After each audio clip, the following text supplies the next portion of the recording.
Photography is the story I failed to put into words. Dustin Sparks.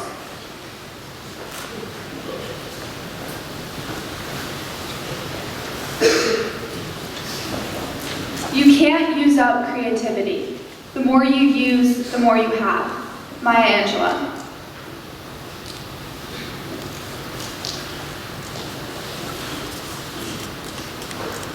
Good morning. My name is Ilaria Quentin, and I'm a sixth form boarder from Buenos Aires, Argentina. The fall of my sophomore year, I arrived at Westminster's campus knowing absolutely nothing about my new surroundings. I came to this obvious realization shortly after my first English class,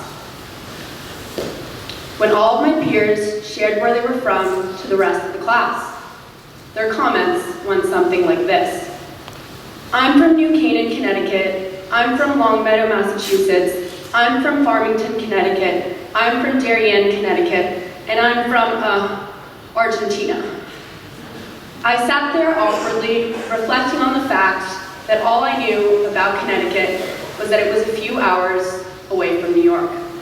However, after the first few nights in the dorm, it became clear that my classmates knew nothing about where I was from as well.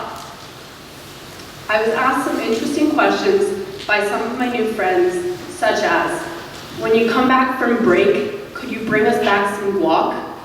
Or, is Argentina under or above Spain? You know who you are.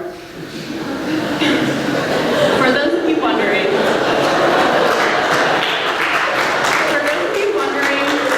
guacamole comes from Mexico, and Argentina is nowhere near Europe. All jokes aside, I was an outsider in New England. Having lived in two of the largest cities in the world, Buenos Aires for 8 years and New York for 7, the town of Simsbury was quite the change of scenery. One of my first days on the Hill, I sat in the back of this very same chapel. I couldn't help but notice the light beaming in from both sides of the tinted colored glass. Naturally, I zoned out, making my one-of-a-kind, terrifying facial expression, or as my elementary school principal liked to call it, my rude body language. For those of you who have had the honor to witness this expression, I'm sorry. And for those of you who haven't, it looks something like this. My eyes squint, my jaw drops down, widens awkwardly, my neck sticks out, and then I just freeze. Again, a profound apology to anyone in this chapel that has felt personally victimized by this unfortunate trait of mine. During this period of time, when I looked like a blind, paralyzed turtle, is when I dream, I imagine, and I create images in my mind. These images are ideas for my next perfect shot.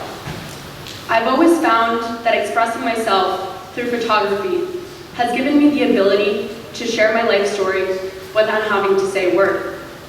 And no, this does not include my detailed yet entertaining list of weekly complaints to Mr. Marco, but thank you, dear supervisor, for listening to this as well. At this point, most of you may be thinking that this topic has nothing to do with your lives or your passions. But if you own applications such as Instagram or Snapchat, surprise, you're indeed participating in the art of photography yourself. I've discovered that taking photographs, whether in my mind or with my camera, or the process of creating, is part of who I am. Sharing stories about my time in Buenos Aires to my new friends didn't seem to transform my adolescent memories into life. For many of you sitting here today, taking your friends home for the weekend may achieve that same thing. But in my case, it can be slightly less appealing to drive 2.5 hours to JFK, then board an 11-hour flight to my home. I had to find another way to transport people to Argentina. And that became through photographs I had taken of my friends, my home, and my travels, which I uploaded on social media and hung up on the walls of my new room. I was able to show people what my life outside of Westminster was like. They lived vicariously through each story I told with each image. At my previous school, I had the opportunity to take 3 electives every year, one of which was yearbook.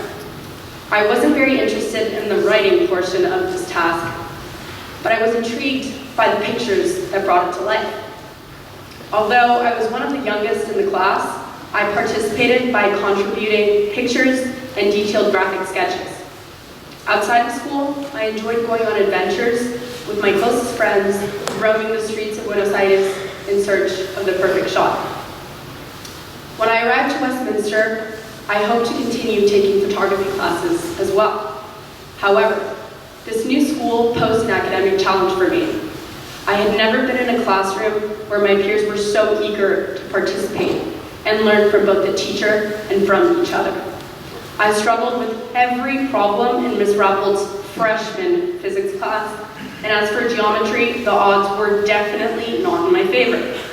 I worked hard in all of my classes to keep up with my classmates, but sometimes taking it a little too far. For instance, the time I pulled an all-nighter with Gabby Salgar to finish my 20th century history paper for Ms. Keogh's class. I remember walking into class the next morning feeling so proud of myself, later to find out that I had accidentally, basically, reiterated the same exact information in every single one of my paragraphs. Luckily, it was only a 10-page paper. Even though I was not able to take a 6th class that year, I did find time to do creative work on my own. During the several hundred weekends I took that year, my camera came with me, capturing everything I saw with my eyes for safekeeping.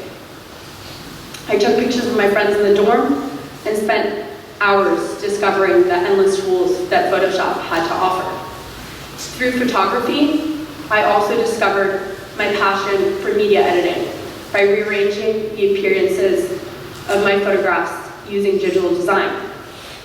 This discipline was one of the main influences that drove me towards public relations.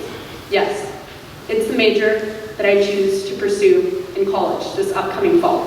And yes, this fall is in approximately 4 months from now, when my time at Westminster will come to an end. Westminster has taught me how to be independent, strong, and most importantly, not to doubt myself. I am a firm believer in that everyone has the power to achieve greatness. Don't be afraid to take chances. Challenge yourself, and most importantly, tap into your creative side once in a while. But before I leave, I put together a gallery of photographs from my travels, independent study, and AP studio work. This show will be hung in Fern Hall throughout the next couple weeks. I would love for you guys to see what I've been up to.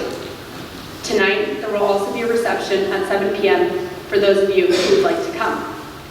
Lastly, I would like to thank my mentor, teacher, and biggest supporter. Thank you, Ms. Toner. I couldn't have done it without you.